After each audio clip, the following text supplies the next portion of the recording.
Okay, good morning, Okay. everyone. Morning. Morning. Morning. Morning, Gina. Okay, so what we're going to do this morning is we're going to talk about sales and marketing. And what came up from the session yesterday was that people use the word sales and marketing in often in different concepts and in different ways. And sometimes we're not sure whether what we're doing is marketing or what we're doing is sales. So what I put together last night was a relatively short presentation to talk about what I see the differences between sales and marketing and where one stops and another one starts, and trying to give you some tips in terms of how you, if you're not already, need to turn yourself into a salesperson. The shiny suit is optional, but think about how you're acting, what you're doing, and even if it is your worst nightmare ever to consider yourself as a salesperson, that you need to become one to make your business successful.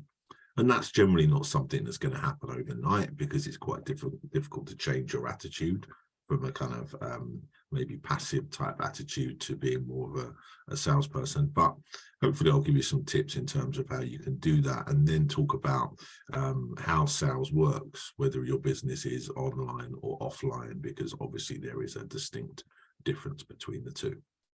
So feel free to chip in with comments. I'm just going to share my screen. No, I'm not going to share it from there.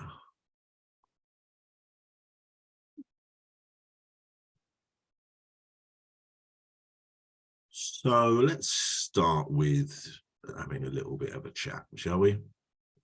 I'm interested to get your views on the question that will be appearing on your screen any second now. Can anyone see it?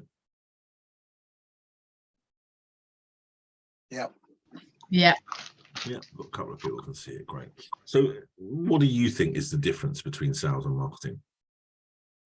Anyone want to give a view? I'd say that marketing would be an earlier step than sales, because marketing is the thing that leads to the sale. So sales is the actual product and what you're selling, and the marketing is the actual advertising. Yeah, so you've got marketing, the advertising, sales is what you're selling, the product you're selling. I would agree with that. I'd say marketing is what draws people in, and sales is the actual, like, closing that deal. That's how I'd think of it. Yeah, selling of the product. Okay. And do you think that each one requires different skills? Yes. Go on, tell me what skills do you think are different between a marketing and a salesperson? Well, I didn't mean to put me on the spot. My instinct was yes. Someone that's selling something like a car salesman, he can sell the car because he knows all the details of the car. Okay. So it's in front of him, whereas marketing is more visual. Someone has to come up with ideas. Okay, so do you think, like, in terms of personalities, do you think those people are different personalities, or do you think they're one and the same? Well, the same, really. It's just a different target audience, surely. Yeah, just a different way of doing it. Okay, so if we go back to our personality test right at the beginning of this course, where there were 16 different personality types, and all of you had somewhat similar, some were completely opposite. Do you think the makeup of a person to do either sales or marketing is different? I think in which the way that person conducts it, yes. I think the technique is probably very, very similar, but how that person goes about doing it is probably very different. Yeah, I buy into that completely. I think, and herein probably lies the challenge. I think if we're looking at skills and we're looking at the person that would often carry out these two different jobs, I think a marketeer would generally be and have much more creative flair. Yeah, in terms of being able to generate ideas, think about different solutions, thinking about what the customer wants to see. So what often happens, therefore, is people, and some of you will fall into this category, I believe, some of the people on here who are creative, and that is shown in their products in terms of being creative, will be much more aligned to doing the marketing of their products rather than doing the sales of their products. I think if you flip it and talk about the types of skills that a salesperson might need, a traditional salesperson might need, I think they fall more into having more confidence, having the ability to read people and to read actions. And I would probably argue that salespeople will tend to have a thicker skin than marketing people. What I mean by that is that salespeople will generally be able to deal with knockbacks and rejection a little bit easier than a marketing person would. Would you agree with that? I personally would. I used to work in sales when I was like 18 and I hated it. I hated having to like confront people. I used to work in Good Old Phones For You. Anyone's got to remember that. I used to have to drag people in and be like, come and buy this stuff. And I was like, nah, I'll just go and sit out the back and do the admin, please. Like, I didn't want to do that side of it. But in terms of creativity, I love all that side of it. But in terms of like closing that particular sale, like quite brunt forcefully, I hated it. Okay, yeah, and I get why. Having worked in both sales and marketing, I understand how it attracts different people to different types of roles. I think the bad news is that what you've all got to do is be both. That is challenge 372 of running your own business. Yeah, wearing many hats. So you have to wear the hat of a finance person, you have to wear the hat of an admin person, you have to wear the hat of a marketeer, and you also have to wear the hat of a salesperson as well. Nikki, you wanted to add something? I think it'd be made slightly easier though, because obviously the businesses that we have chose, we're more passionate about. It's not a general just sales role or marketing role. It's something that we really want. So I think it'd be made a little bit easier on that front if you're not into that side of it. 100%. The fact that you're invested in what you're selling rather than selling a cheap phone, yeah, and you're invested in the fact that the efforts you make to be a salesperson, there is a reward. And whereas if you're doing it for someone else, there is a partial reward, whether that be a salary or a commission, the reward in this case is all yours. So the motivation levels in terms of understanding the difference between sales and marketing and what you need to do has a reward. So therefore, it should make it easier for you to embrace the things that you need to change about yourself, develop about yourself, in order to be more salesy when the time comes. Now, that is easier for some of you than others.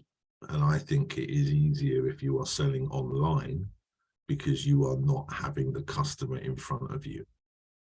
So for those of you that are selling online, your challenge in a sales perspective is completely different in some ways to those of you that are going to be selling face-to-face. Yeah, because selling face-to-face is where the rejection can come, the confidence can become an issue, and you have to develop this hard shell around you to be able to get what you need out of that customer.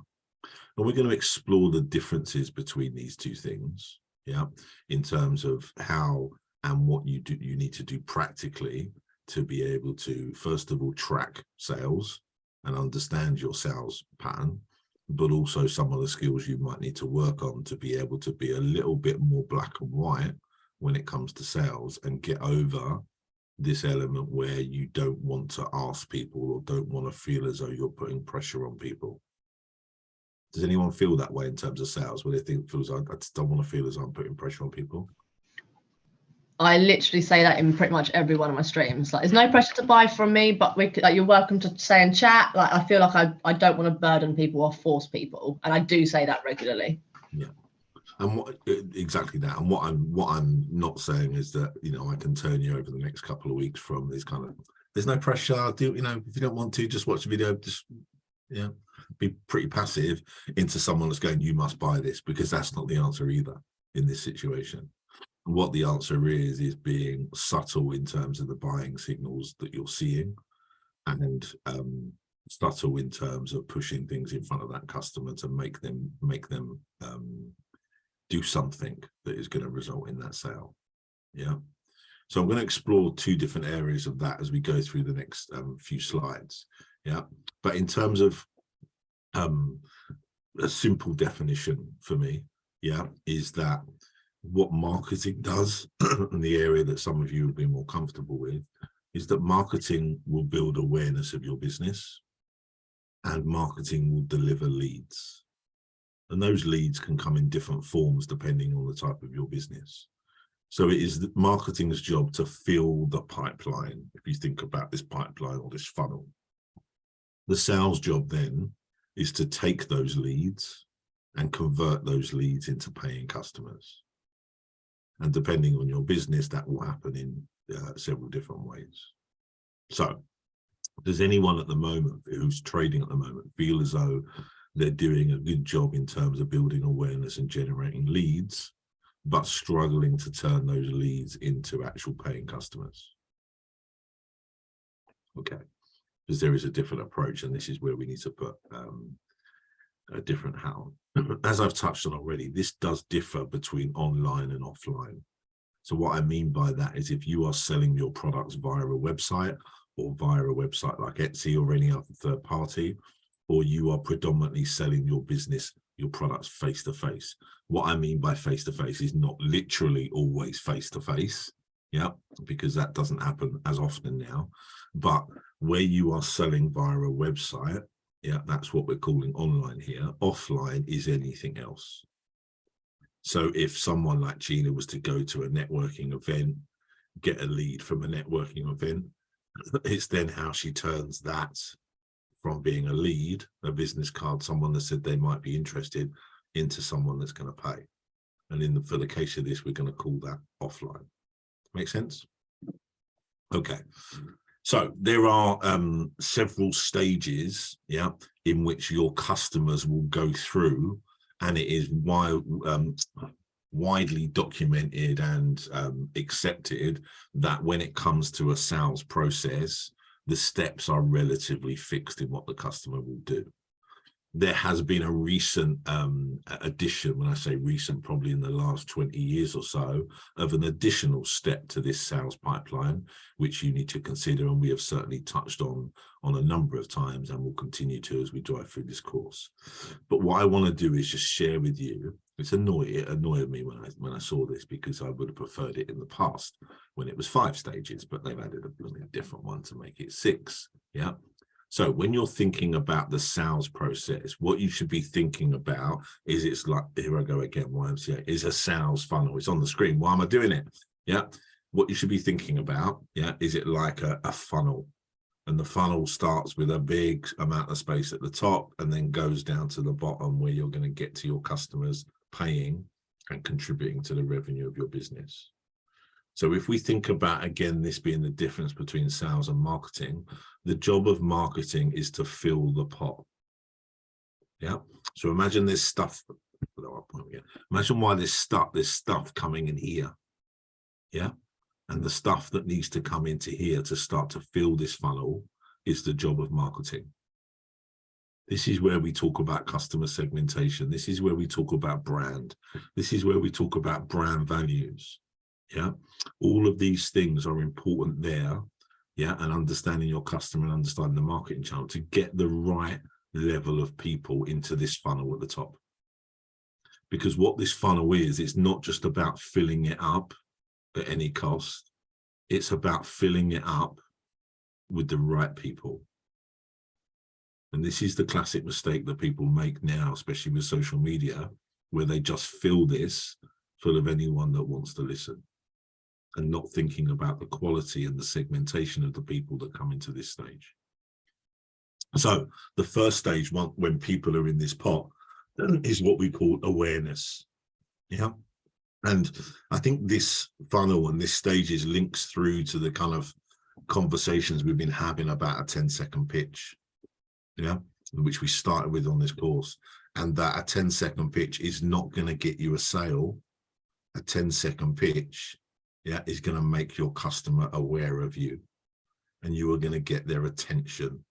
So the red pinkish line here is where your 10-second pitch in terms of your business, or what your business stands for, is going to get your customer aware of what you do and what you offer. And the important thing there is that there are 3 steps in between the holy grail of getting that customer to pay for something. So it's almost a bit like a job interview in a sense. I'm presuming you've all been to a job interview at some point in the future. Yeah. The most important thing about a job interview is the first minute. If you don't make the right impression on that person and make them believe that you're there, you're keen, you're interested, and you're the sort of person they want to work with, the rest of what you say is going to be just complete and utter rubbish and won't go in. You have to grab their attention straight away. Yeah. So the awareness stage is really making sure that the customer has bitten on something. Yeah. And they're interested in principle in what you've got to say and what you've got to offer them. The next level, the orangey level there, is where we know, or we can be sure in more detail, that the customer is interested in what we have to offer. How do you think they'll show that buying signal? Asking more about it, asking questions about what you do and what you sell or offer. 100%. Yeah. So the interest session is, once we've led with the 10-second pitch, this is where they're saying, okay, you've got my attention. Tell me more about what you do. So if we think about that as a face-to-face type transaction, they're going to say, oh, that's interesting. Tell me more. And you have the opportunity to then tell them more about your business, which is some of the work we've done for the business plan, where it kind of talks about your products and talks about why you're different. When talking about your products, yeah, how would you talk about your products in this stage? And this applies to online and offline. What do you think? There's two words I'm thinking of here. When you know someone's interested, two words that we talked about yesterday that you should make sure that you're talking to your customer about at this stage.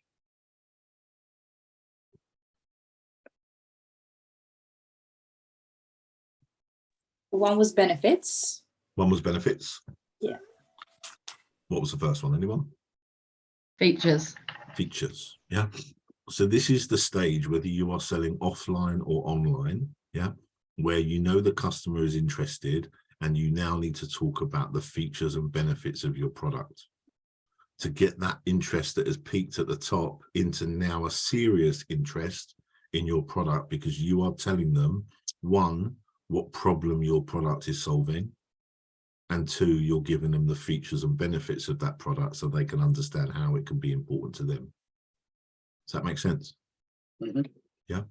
And hopefully you can see already, or if not, I'll probably show you in a bit, about how this funnel still applies to offline versus online. Because if this was online, the awareness is someone lands on your website. Yeah. Something has happened to drive this person to your website. And what we always want to do in websites, which so many don't, is as quickly as possible get a customer to a product page. And on the product page, what we will do, which is signified by the orange bit here, is that we will share the features and benefits of that product to try and tap into their need as a customer. Once they've had the opportunity to get down to the stage where they're saying, or their actions are saying they're interested, yeah, then what they're then going to do is do an evaluation stage. So we've hooked them at the top. We've told them about the products, the features and benefits, and they're kind of interested. The yellow stage is then their evaluation to say, right, okay, do I think that what this company can offer is right for me? What sort of things do you think they might be doing in that stage when they're evaluating, either face-to-face or online?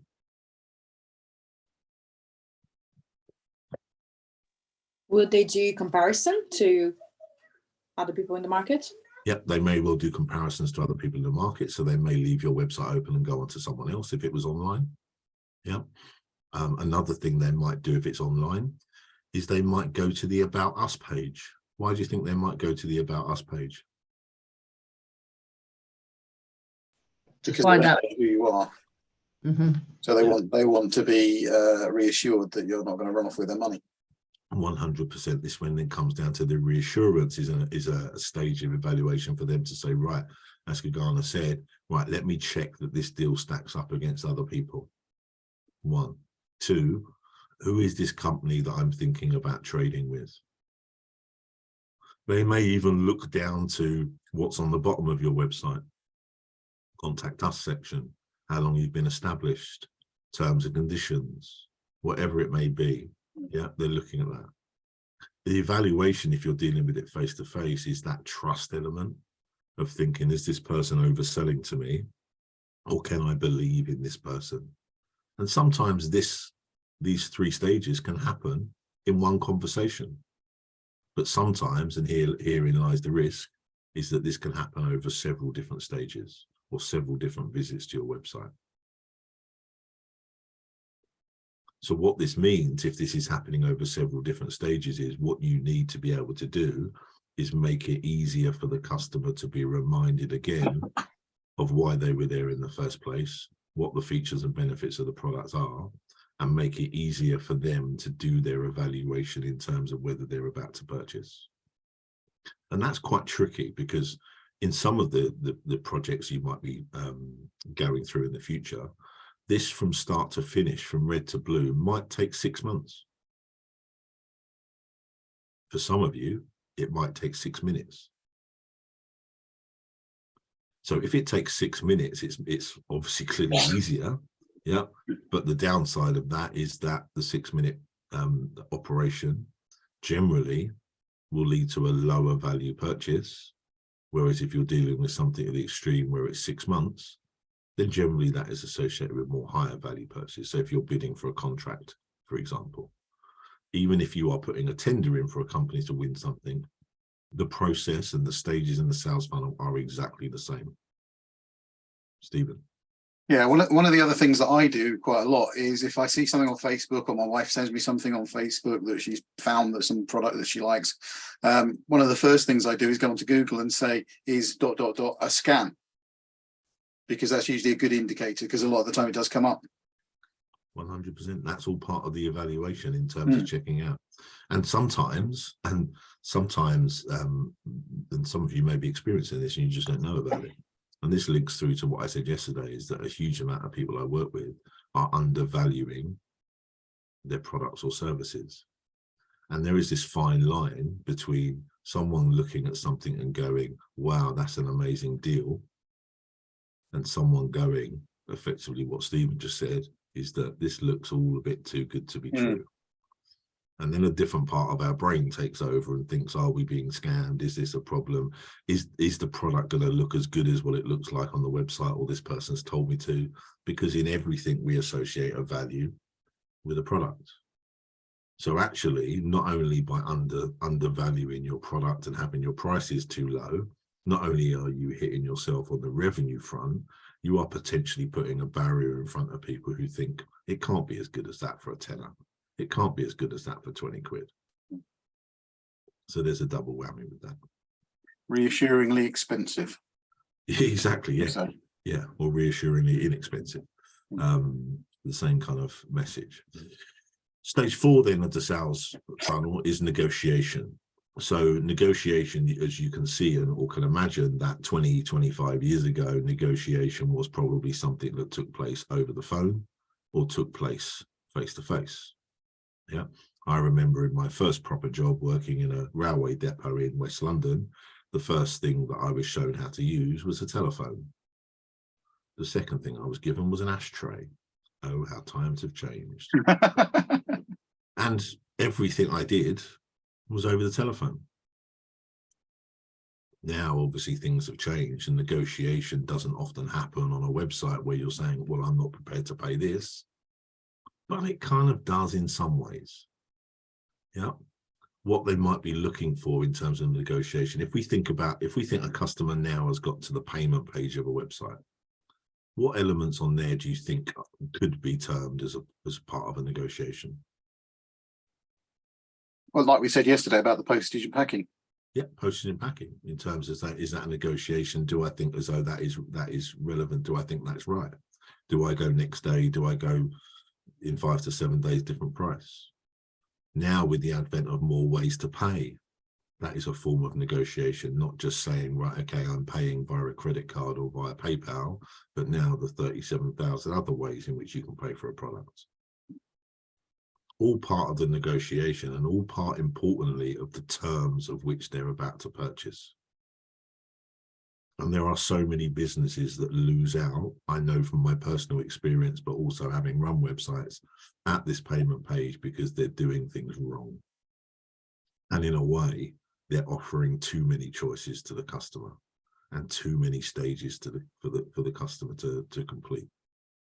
And sometimes when I've gone through buying stuff online, I feel as though I've spent more time on the payment page or the confirmation page than I have on the rest of the website. Step 1, step 2, step 3, step 4. And it is beyond me why people who have designed these websites and think they're clever and charge a lot of money for it, make a confirmation page any more than one step, one page. I just don't get it. I don't get, like, put your email address in next, put your delivery address in next, put your payment details in next, confirm what shipping you want after you've already put your payment details in, which I see a lot, next. Every step you're putting in this in terms of the customer, you're giving the customer a choice. And the choice for the customer is, do I click on that next button or not? But we'll talk more about that as we move forward.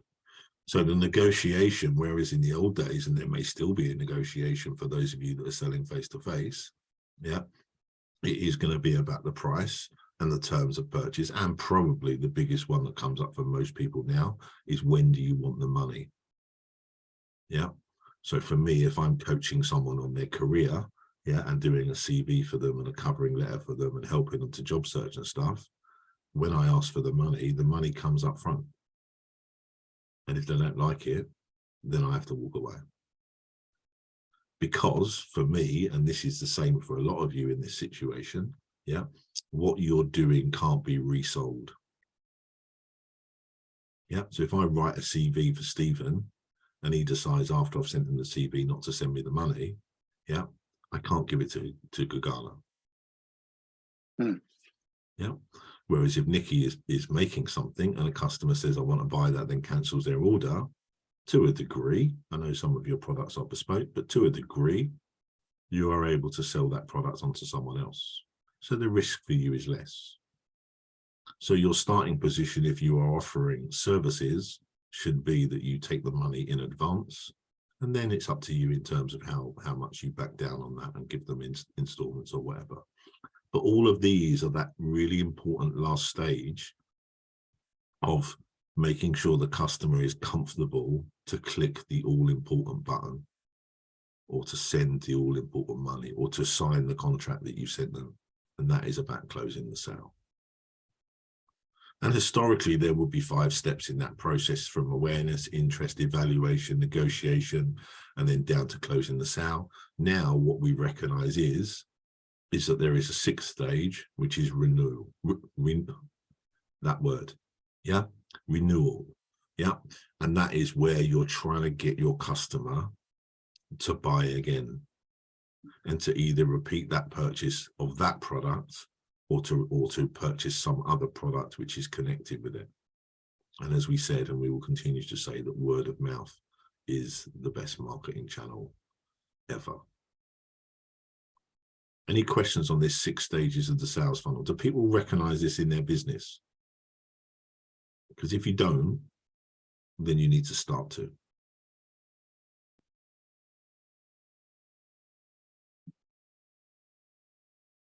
What happens at different stages of this sales funnel, do you think?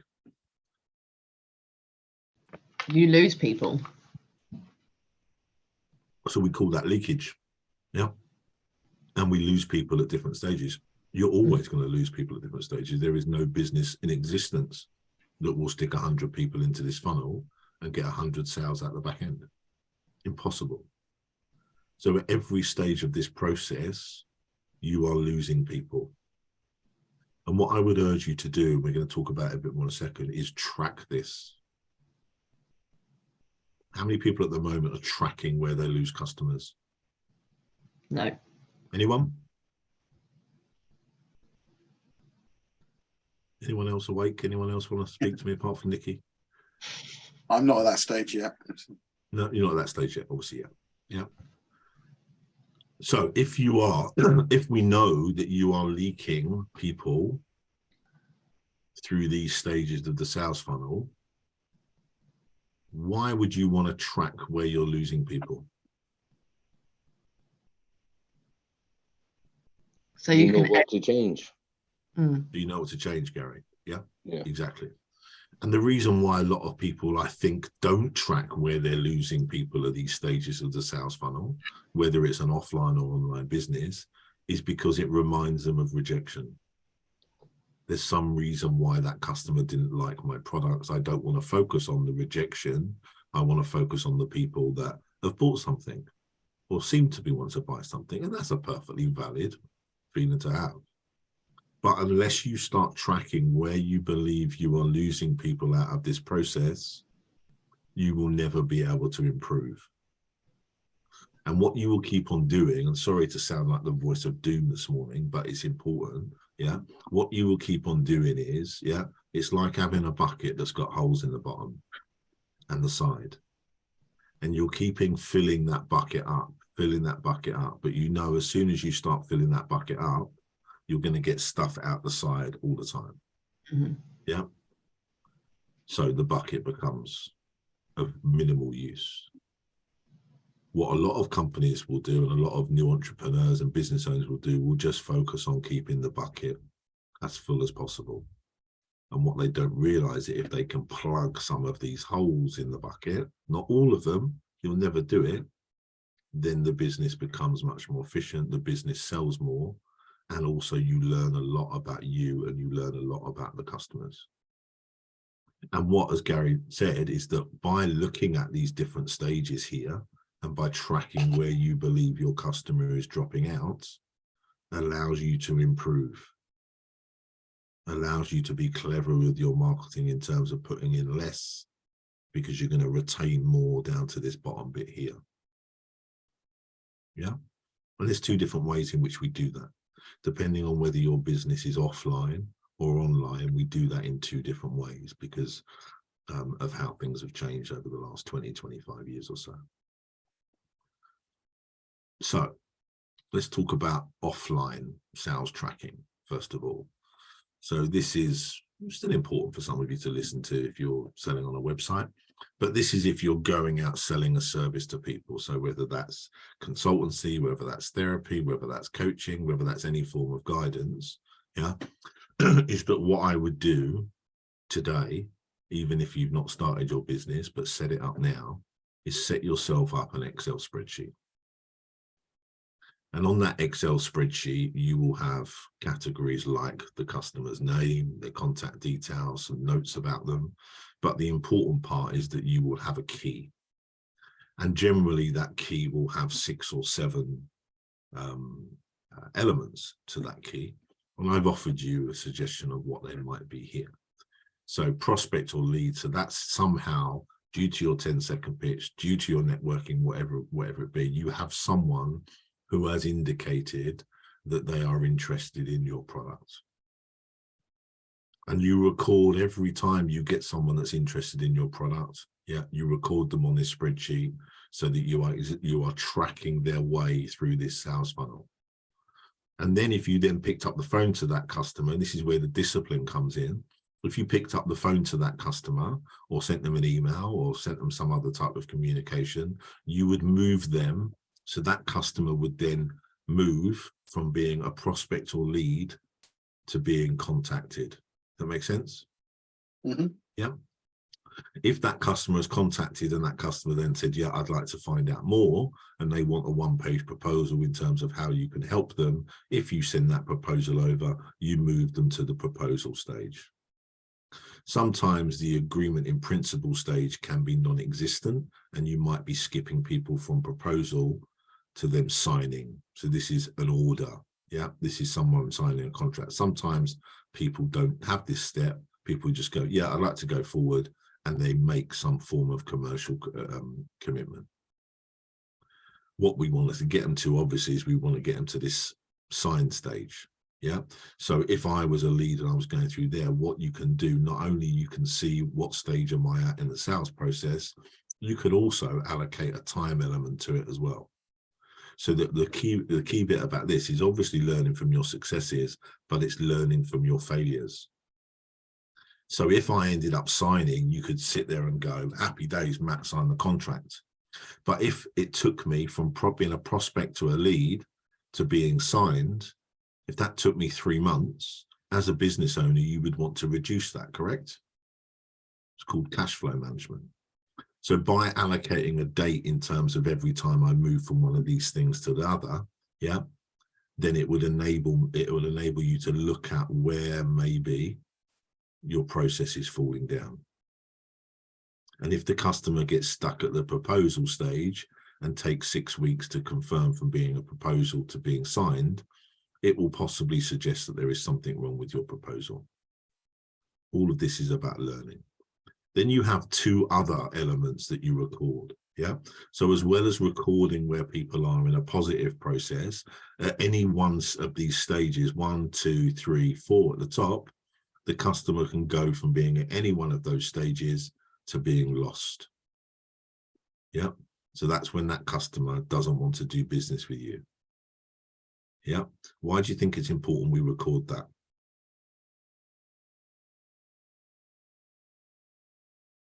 Because we don't want to be contacting them again, or possibly we might with a different offer. Yep. So we don't want to be contacting them again, or we might try and go back with something else in the future. But the key about tracking when they're lost is at what stage here you lost them. Yeah. Because there's some of you in your businesses at the moment are losing people in these stages. If you track at what stage you lost them, that will give you a pretty damn blooming good clue as to what's going wrong with your process. So it's not just a fascination with driving as many leads as possible. It's then measuring where people are dropping out of the process. Because if you can plug some of those holes, it then saves you having to just focus on this level and pouring all that water into that bucket again when it's got holes on the side. Make sense? Yeah. What I would then record as part of that is that I would then record how many people didn't reply to the first contact, to the second stage here. Why do you think I would have that as something different to lost? Because you might not have reached them for some reason. Yeah, may not have reached them for some reason, a technical reason like going into their spam, or just them not answering their phone because no one seems to answer their phone anymore. Yeah, that's valid. Yeah. The reason why I would encourage you for offline sales to track this, and there is a similar calculation for online sales as well, is because if that percentage of people who are not replying to your first contact is really high, then something is wrong with your marketing. And generally what's wrong with your marketing in that instance is that you are attracting the wrong type of customers to your business. They may look on the face of it to be the right type of customers, but they're not. So what that means, if the wrong type of customers are coming into the pot at the top, it doesn't matter what you do and how good your proposal is, how good your telephone manner is, how good your emails are, yeah, how great your product is and what value it is and the price of it. Because if they're the wrong people, the rest of it don't matter. Yeah. So that's why I would always track that figure as a separate figure to those that have lost, because I want to know if I'm losing them at stage 1, what is it I'm doing wrong? And I hear this come up all the time about, you know, it links into social media. Oh, I'm on TikTok and I've got 10,000 views on my product, but no one bought it. Yeah. I'm not saying don't do that because it might be good for awareness, but what that's potentially saying to you, probably definitely saying to you is, it's great they like your video. They're not your potential customers. And it's easy these days to like something. So that's if you've got an offline business, and certainly some of you on here have that offline business, people like Gagana and Chino and others. Yeah. Oh, it's a crappy thing I stole from the internet this morning.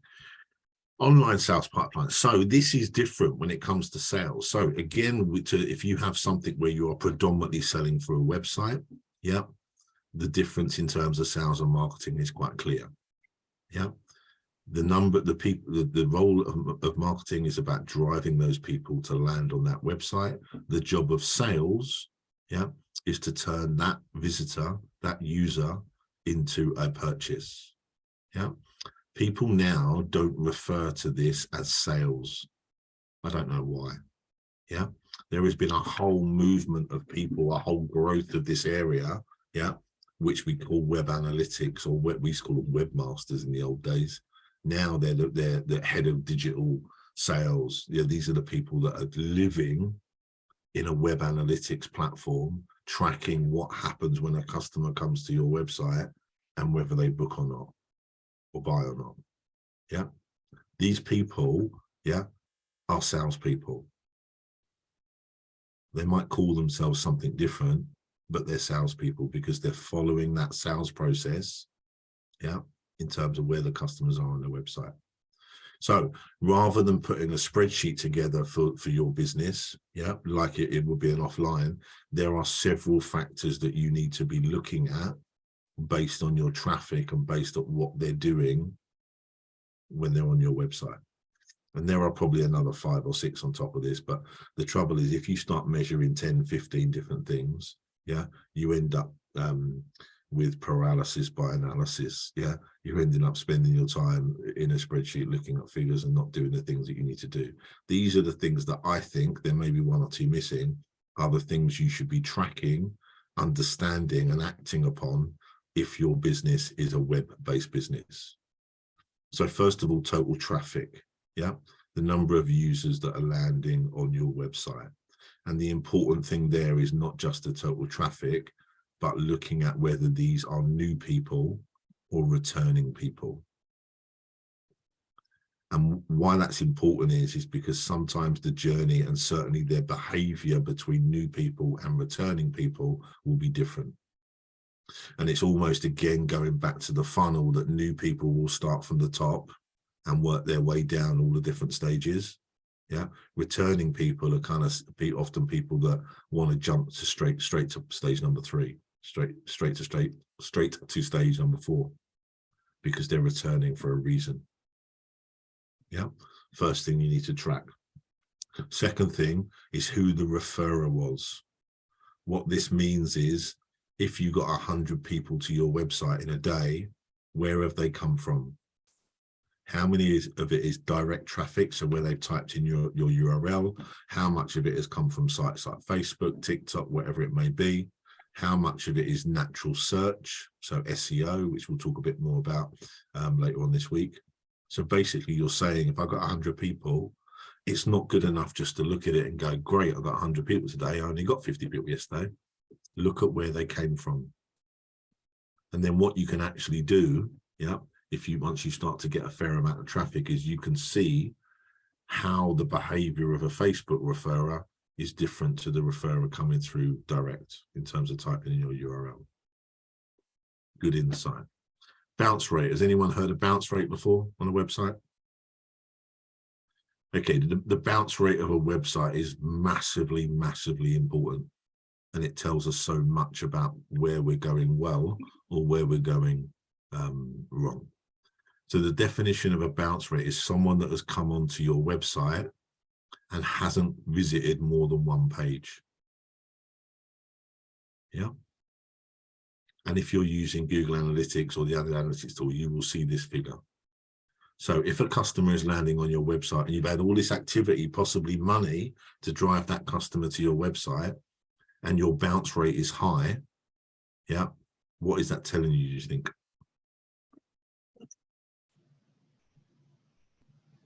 That something's not right on that main page, that they're kind of put off. So something's not right on that main page, yeah, that's putting them off, or, yeah, they've landed on the wrong page. Yeah, so we sent them into the wrong place of their journey. Generally, if people have been sent to the wrong place, if you have an easy navigation on your website, they can direct themselves. Yeah, but the bounce rate is the equivalent of you having a shop where someone walks in and inside a minute they walk out again. I've done plenty of that in Blue Walk on Saturday. For other reasons. Yeah, far too busy. Yeah. So bounce rate is a really important number on your website because it suggests that the traffic you're sending through is the wrong kind of traffic and the wrong kind of people. Page view is important. It is what it does what it says on the tin in terms of it's the number of pages that a customer interacts with on your website. Yeah. So as a rule, the higher the better, but you don't want it too high, because if it's too high, they're probably not finding the information that they need to be able to complete the purchase. I also advise you from a sales point of view or web analysis point of view is to look at the pages where people are exiting. Yeah. So if you've had 100 people on your website and 95 of them have left without doing anything, yeah, find out where they left your website. And that again will point you to maybe several reasons in terms of you are not going through the sales cycle properly and not giving the customer they want the information they want to go ahead. My favorite. Yep. Sorry, so all of these analytics are available to view on what, Google Analytics? Is that okay? Yep. Yeah. So it's making sure that if you've set up a website or you haven't set up a website yet, that you are tracking, and setting up your website to be linked into Google Analytics. Some of them will just happen anyway, stuff like total traffic, and things like where people have come from, which is sometimes a misleading one. And it allows you to get down to that bottom figure, which is a realistic conversion rate. One of the things I should have said at the top, actually, which I forgot to add in, which is important, the total traffic. The other thing for some of you is where that traffic is coming from, which is important. And Google Analytics will tell you that, because if you're a retailer selling to the UK only, and you're noticing that 30% of your traffic is coming from the USA, then again, it's pointing to the fact that some of your advertising is hitting people that you can't sell to. So it's just a waste of time for them to be on the website. And you can try and find where that traffic's coming from, or what you do is actually say, right, I'm going to get rid of that traffic from my calculation, which gives me a true conversion rate of people that have the potential to buy. Okay, last two things. Sales, obvious in terms of tracking the sales is an obvious thing and the value of those. And then Nikki's favorite thing, basket abandonment. Yeah, the most important page on a website, the basket page. Yeah. So tracking that figure, that it tracks that how many people have put something in their basket and how many people then have not bought that product. Yeah, because that again could either be telling you your customers are like Nikki. We don't want customers like Nikki in web analytics. Yeah, seriously, we don't. Yeah. Or there is something. Go back and buy. I just don't buy it. Wait until or until they go, here, have some discount. So there's exactly. Yeah, there's a lot. You're never going to convince me. You're never going to convince me, but we're all different. Yeah. So so with that is that basket abandonment. If you kind of take out the factor that some people do that as a shopping list, which I kind of get, is that if you are leaking a high amount of people on this page, it is probably suggesting that there is something wrong with that page. And probably for one of the reasons, like I said before, where I just don't understand the user journey on baskets anymore in terms of confirming to purchase. So all of these things are readily available in Google Analytics and other systems that are generally free. Yeah, the kind of word of warning is that if you launch your new website next week, and you have five people a day on your website, don't bother with all of this.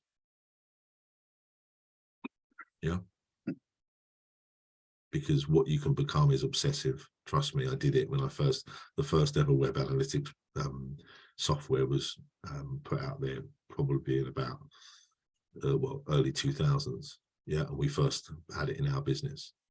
I just sat there noon and night, just tracking people through the website. I thought this was the cleverest thing ever. Didn't do any work, but I just spent time tracking people through my website, thinking, why have they done that? And that, and one other exercise we went through was the biggest eye-opener in terms of, you know, making sure you understand what happened to your customers, but understanding that some customers just do bizarre things. Has anyone ever sat on a focus group? So we sat when I think it was at Teletext. We were changing the design of our website, and you basically bring in the general public into a room, yeah, and they sit in one room and you sit in another. It's almost like a police interview where you can see them but they can't see you, the old double-sided mirror. And on the screens you get the customer to go through something. So in this case it was going through booking a holiday, yeah, not booking a real holiday, but going through the process of what they would do if they were interested in booking a holiday. And we watched what they did. Oh my days, I wanted to jump through that blooming dividing wall, yeah, and grab them and say, why are you doing that? People do the strangest things when they're online. But it was a really good experience to look and to go, what I was doing is thinking, well, I would do that, and I would then do that. And the unfortunate thing is, I wasn't one of our customers. Anyway, I digress. So hopefully that's given you a tool to be able to say, right, okay, if you're online or offline, the things you need to track as part of the sales process, yeah, in terms of the things that you need to be clear of when it comes to being a good salesperson and making those marketing leads and turning them into business, are some of the things here. And I'm just going to pick on a couple of them because you can all read, yeah. Number 2, use a measurable, repeatable sales process. Online, that's easy because the process is the same largely for every single customer. Yeah. If you are offline, yeah, do not do different things with different customers. Find a process that works, test it, or find a process that you believe works, test it, and if it doesn't work, change it a little bit. But don't be changing your approach to the sale every single time you've got someone in front of you, especially if you're doing that based on rejection. So if someone you thought was going to buy something from you hasn't bought something from you, don't then go back and look at the process and start changing it until you have a fair idea about why they didn't buy it. I see people doing that all the time. Yeah. Find shortcuts and hacks. Yeah. So templates are king in terms of the sales process. Because if you have to every single time you are going back over another customer, reinvent the wheel, you will run out of time. And we already know that time is our biggest commodity in running our own business. So get things set up.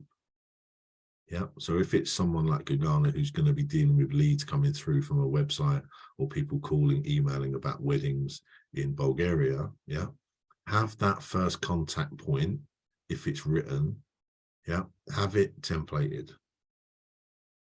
That allows you to go back quickly. That allows you to make sure that you cover everything you need to cover. And that involves spending a lot of time on that first contact point to make sure that it's right. But don't be reinventing the wheel every single time.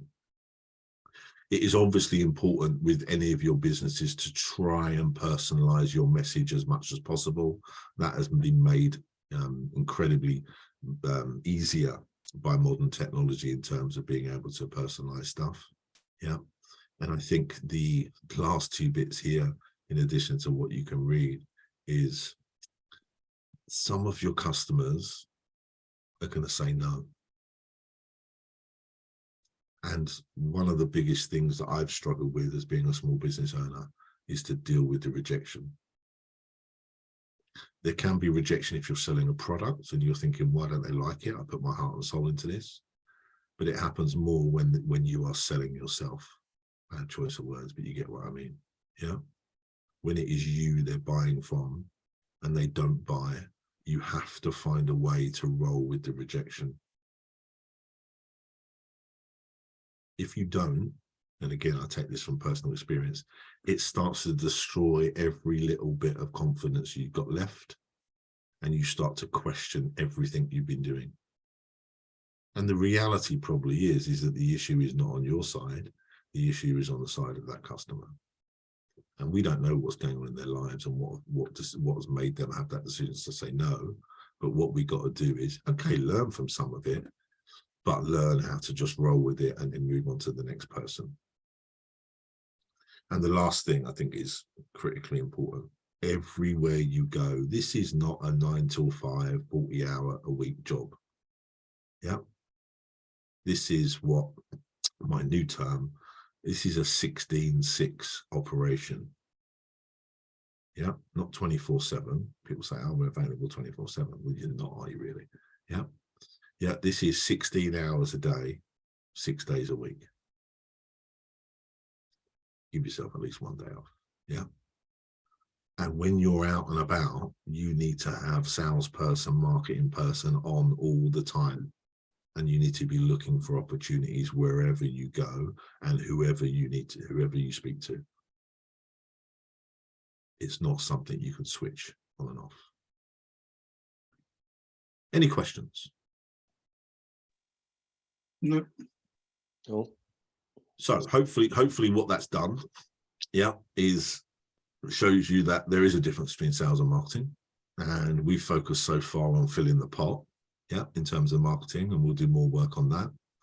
But each of you needs to think about your sales process, that once a customer lands at your door or a customer lands on your website, am I doing enough in the sales process to make sure I'm giving that customer the best chance of being converted from a lead to a customer? Would you say that for your right customers, you won't have to go the extra mile? Like, would you say it happens more naturally and you won't have to do all the salesy process if they just want to work with you because they liked you from the first time? Yeah, 100%. It's the same as a job interview. The amount of time, the shortest job interview I ever done for someone was 6 minutes. Yeah, 5.5 minutes of that was me talking. Shocker. Yeah, because I knew when they walked in the room they weren't right. It's the same with the customer. If you get the right people in your pipeline that you think will like your product, and your marketing and your message is relatable, yeah, it's a big cornerstone of marketing. I respond to things that I see out there that I think relate to me, or adverts that have people in it that look like me, God forbid. You get what I mean by that? Yeah. We all do that. It's human nature. And unfortunately, fortunately, I guess marketing companies are catching up with that a bit. But if you can get the customers and you're more targeted in your marketing, when they hit your sales funnel, yeah, and they like what you do and like you, then the rest of it becomes easy. Any objection can be overcome there. But again, just like the job interview, here's another example. Just like the first date, especially if you've not met them before. Anyone been on a first date? No one's going to admit to this, are they? Where they've never met the person before, maybe got them off, Match or something like that. Jim, is it just me? I've been on far too many. Yeah. Do you kind of get a sense in the first couple of minutes? Yeah. And if you don't, it's painful. It becomes very, very awkward, and you're kind of just there because you feel obliged to be there because it's been an arrangement. But yeah. Yeah. And you're thinking, how long do I have to long this out for until I can disappear? Or someone can call me and say there's an emergency at home. Yeah. So same as that, same as a job interview, same as when a customer has that feeling that they belong somewhere with this product. And that is your job, whether it's offline or online, to make them feel as though they belong. And the key to that is getting the right customers and getting the right segmented customers and not just going for volume. You'll get less initial interest, but that initial interest you get, the less people coming through will convert at a higher rate, 100%. Oh, look at that, 10:30. Such a pro, Stephen. Yeah. I will see some of you this afternoon. And for one-to-ones and other stuff. And then if I don't, then I will see you back here tomorrow morning. Toodle pip. Thanks a lot. Bye. Thanks. Bye. Thank you. Bye. Bye. Bye.